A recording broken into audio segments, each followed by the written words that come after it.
सबसे पहले मैं धन्यवाद दूंगा आपको सर। ये लोक परीक्षा संशोधन विधेयक 2026 की जो चर्चा हो रही है, पूरा देश स्तब्ध था जब नीट का पेपर दूसरी साल लगातार लीक हुआ। और मैं सबसे पहले मेरे उन 20 छोटे भाइयों को बहनों को श्रद्धांजलि अर्पित करूंगा जिन्होंने नीट पेपर लीक की वजह से आत्महत्या की। इस सिस्टम को ठीक करने के लिए हम सबकी जवाबदेही है, लेकिन इन बच्चों ने अपने आप जंतर मंतर पे बिना किसी पार्टी के झंडे के, बिना किसी नेताओं का आशीर्वाद के एक हिंदुस्तान को बदलने का प्रयास किया। मैं स्वयं मौके पे गया था सभापति जी।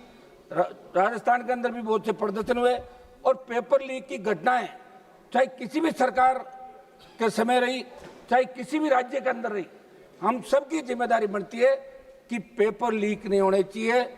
आज़ाद भारत के अंदर जो बच्चा 10th, 12th और कॉलेज की डिग्री लेता है, मैं यूनिवर्सिटी का अध्यक्ष रहा हूँ सभापति जी, बच्चे जब पढ़ते हैं उनको पूछो आप क्या पढ़ोगे, कहता डॉक्टर, इंजीनियर, IAS, RS, जो भी जिस स्टेट की सर्विस होती है।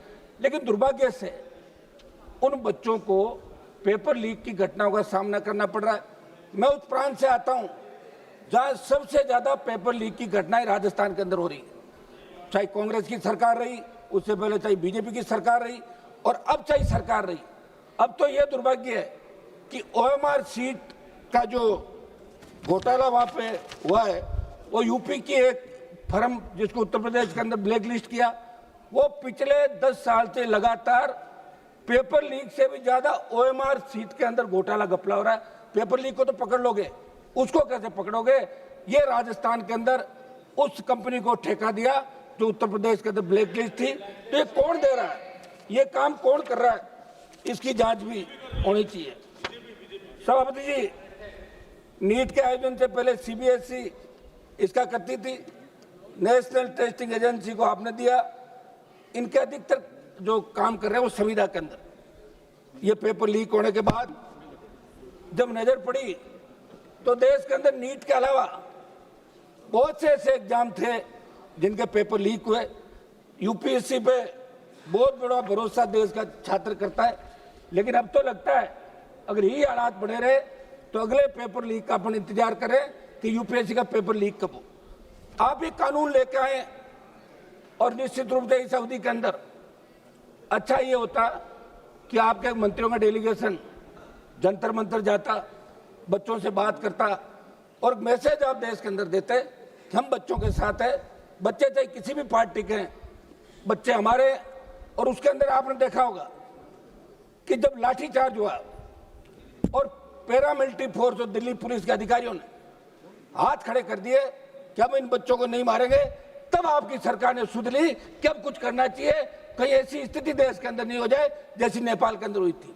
ये जैन जी जो अपना हक और अधिकार चाहता है, मेरे बच्चे स्कूल के अंदर पढ़ते हैं, उन्होंने कहा पापा आप वहां क्या कर रहे हो?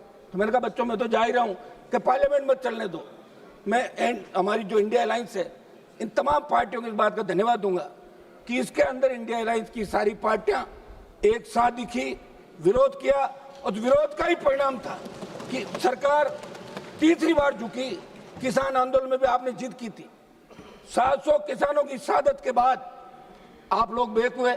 आपने अपने सारे सांसद जो बीजेपी के थे, मंत्री थे, इनसे लिखा कि बिल बहुत अच्छे हैं और फिर अचानक प्रधानमंत्री जी ने बिल वापस लिया। एक सांसद हमारे यहीं बैठे हैं, उनको पता किन स्थिति में बाद में गुजरना पड़ा। सर, हमारा आग्रह अध्यक्ष जी आ गए सीट पे, अध्यक्ष महोदय, इसके अंदर हमारा कुछ सुझाव है। ये सुझाव हम देना चाहेंगे अध्यक्ष महोदय। आप ये जो बिल लेके आए, अपराध संगठित गिरोह द्वारा या 2 या अधिक लोक परीक्षाओं को प्रभावित करने के उद्देश्य से किया गया, इसमें आजीवन कारावास का प्रावधान किया जाए। एक मिनट, 2 सिद्ध व्यक्ति आजीवन किसी भी लोक परीक्षा, सरकारी भर्ती, सरकारी सेवा, सार्वजनिक उपभोक्ता, सरकारी सुविधा में भाग लेने के अयोग्य, अन्वेषण की संपूर्ण कार्रवाई को डिजिटल वीडियो रिकॉर्डिंग की जाए तथा उसकी निगरानी संबंधित उच्च न्यायालय द्वारा नामित न्यायाधीश से करवाने का प्रावधान इसके अंदर रखा जाए। अध्यक्ष महोदय, एक हमारा आग्रह है कि पहले भी पेपर लीक के आरोपी जो पकड़े जाते थे उनको सजा का प्रावधान था। अब आपने इसमें सजा बढ़ाई, जुर्माना बढ़ाया, लेकिन जो पेपर लीक गिरोह है उसके लिए 10 करोड़ 1 करोड़ रुपए देना बड़ी बात नहीं है।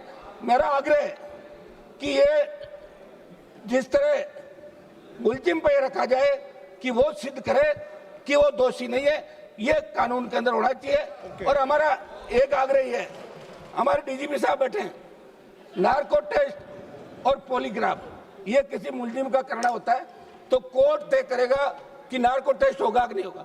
आप कानून ही बना दो ना कि पेपर लीक के अंदर अगर पकड़ा जाएगा उसका नार्को पॉलीग्राफ पुलिस जब चाहे करवा सकती है। ये हम सुझाव इसके अंदर दे रहे, क्योंकि सर हमने वो स्थिति खुद देखी, जंतर मंतर पे गए, ये परिस्थितियां देखी है सर।